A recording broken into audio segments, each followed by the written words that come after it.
In a secluded corner of a farm in England, a group of animals had gathered to hear the wise and venerable pig, Old Major, deliver a speech. As the animals settled in, Old Major, who was highly respected by all, began to speak. He started by explaining that he had lived a long life and had gained much wisdom.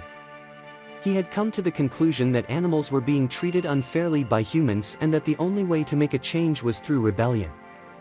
The animals were skeptical, but Old Major continued to explain his theory.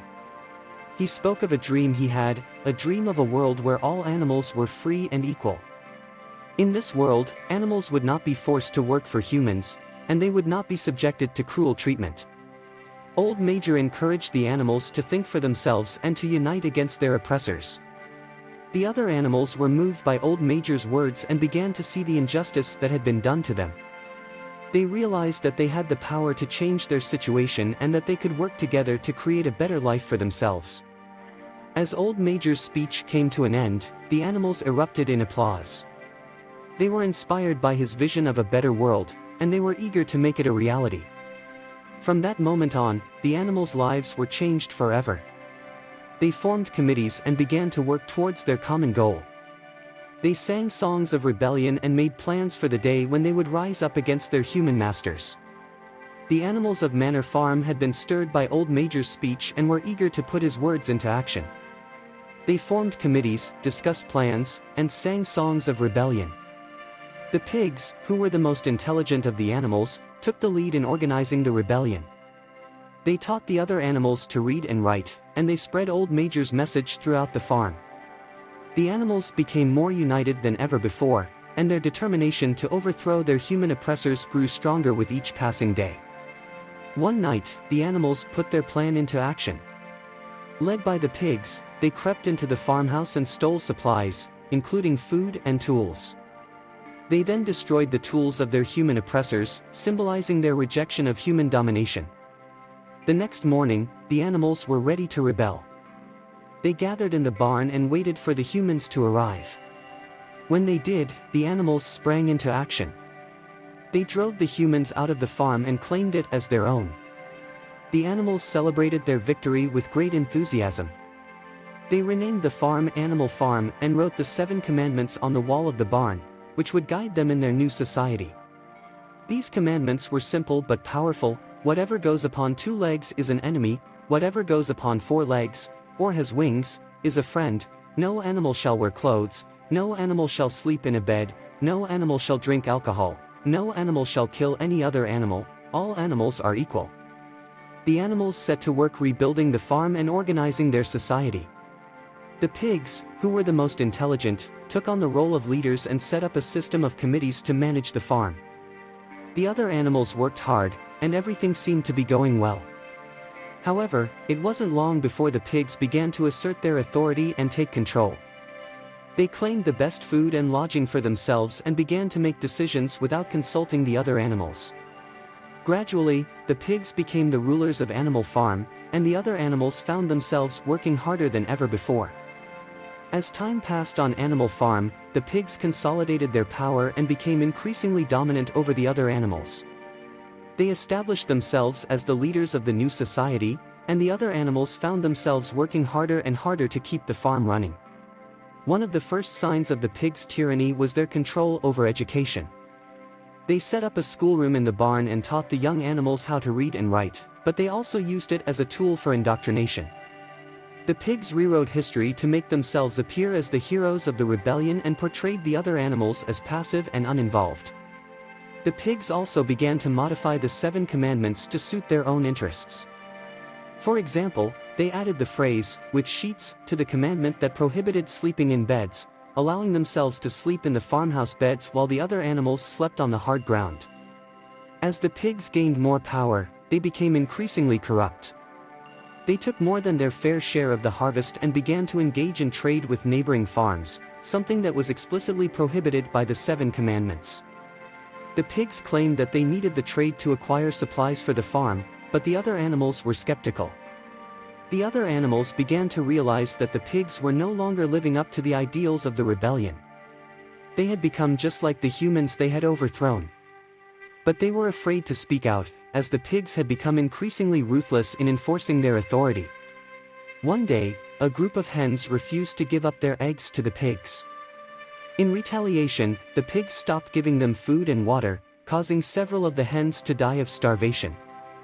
The other animals were horrified, but they were too afraid to challenge the pigs' authority. As the pigs continued to consolidate their power, two of them emerged as the dominant figures in Animal Farm, Snowball and Napoleon. Snowball was an intelligent and charismatic pig who played a key role in the rebellion, while Napoleon was a large, fierce-looking pig who was not as clever as Snowball but was more ruthless and ambitious. The two pigs had very different ideas about how to run the farm. Snowball was a passionate believer in animal rights and wanted to improve the lives of all the animals on the farm. He proposed ambitious building projects, such as a windmill to generate electricity, that would benefit the whole community. Napoleon, on the other hand, was more interested in consolidating his own power. He disagreed with Snowball's plans and argued that the animals should focus on producing food rather than building luxury items like a windmill. He began to build a private security force made up of fierce dogs, which he used to intimidate the other animals and assert his authority.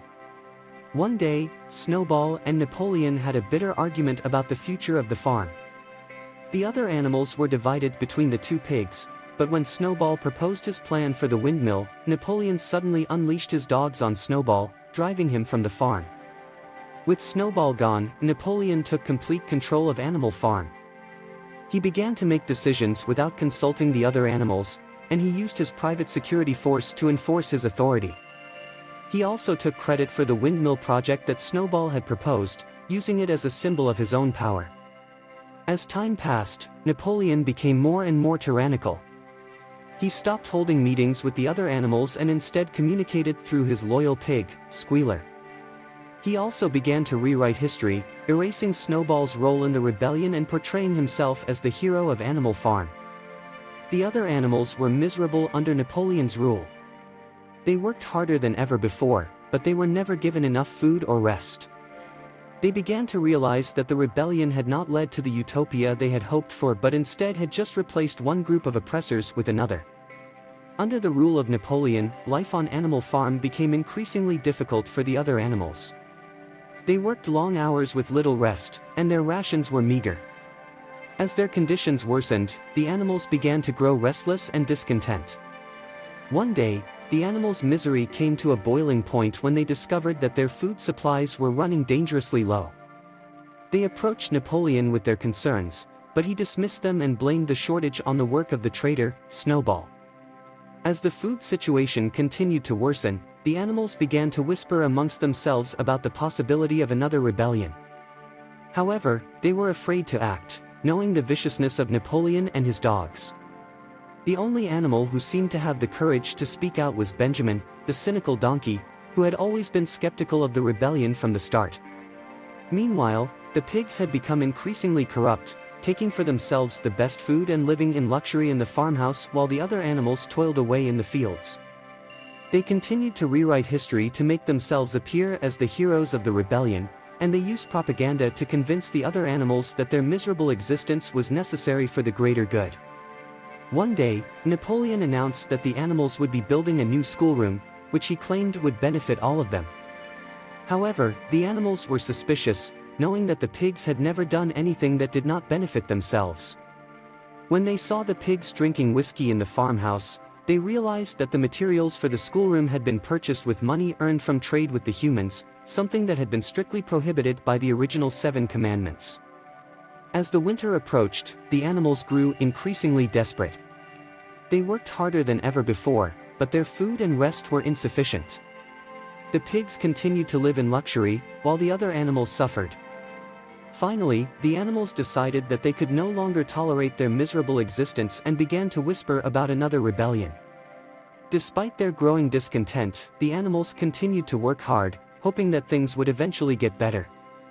However, their hopes were shattered when the windmill, which they had been working on for months, was destroyed by a violent storm. The animals were devastated, having put all their efforts into building the windmill. But Napoleon refused to take responsibility for the disaster, instead blaming Snowball once again. He claimed that Snowball had returned to sabotage their efforts and that the other animals must be vigilant against him. The pigs began to work on rebuilding the windmill, but the animals were demoralized and tired. They worked harder than ever before, but their rations were still meager and their living conditions were poor. As the winter set in, the animals grew weaker, and some even began to die of starvation and disease. One day, the animals received news that the humans were planning to attack Animal Farm. The animals were terrified, knowing that they were vastly outnumbered and outgunned. But Napoleon rallied them, telling them that they must fight to protect their freedom and their way of life. The animals worked tirelessly to prepare for the attack. They built barricades and fortifications, and they trained themselves in the art of war. As the day of the attack approached, the animals grew more and more anxious, but they were determined to defend their home. When the humans arrived, the animals were ready. They fought bravely, driving back the enemy again and again.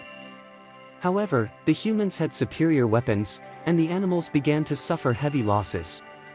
In the midst of the battle, Boxer, the loyal and hard-working horse, was badly injured. The other animals rushed to his side, but it was clear that he would not survive.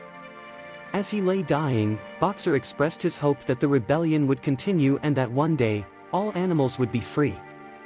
In the end, the animals were victorious, having defended their home against the humans. However, they had suffered heavy losses, including their beloved Boxer. The pigs, as always, took credit for the victory, using it to further cement their power over the other animals. After the battle, the pigs continued to consolidate their power over the other animals. They became even more corrupt and selfish, taking for themselves the best food and living in luxury in the farmhouse. The other animals continued to work hard, but their rations were even meager than before. Napoleon and the other pigs also began to use violence and intimidation to maintain their control over the other animals. They had trained a group of vicious dogs to attack anyone who dared to question their authority, and they used them to silence any dissent. Despite their growing discontent, the other animals remained fearful and passive. They had been taught to believe that the pigs were the natural leaders of Animal Farm and that questioning their authority was tantamount to treachery.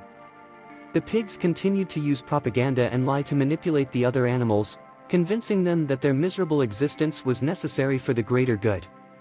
One day, Napoleon announced that he would be selling a pile of timber to a neighboring farmer, despite the fact that trade with humans had been strictly prohibited since the rebellion. The other animals were shocked and outraged, but they dared not speak out against Napoleon's decision. The pigs also began to rewrite the 7 commandments to better suit their own interests. They added new laws, such as, all animals are equal, but some animals are more equal than others, and no animal shall wear clothes, but then allowed the pigs to wear clothes and carry whips. The other animals watched in horror as the pigs grew more and more tyrannical. They saw the once idealistic revolution turning into a nightmare of oppression and exploitation. But they were powerless to stop it. Finally, the other animals reached a breaking point when they discovered that the pigs had been hoarding large quantities of food and drink in the farmhouse. They confronted the pigs, demanding an explanation, but were met with violence from the dogs. In the end, the other animals realized that their freedom had been taken from them and that they were no better off under the rule of the pigs than they had been under the humans. The pigs had become the new oppressors, and the animals had become their slaves.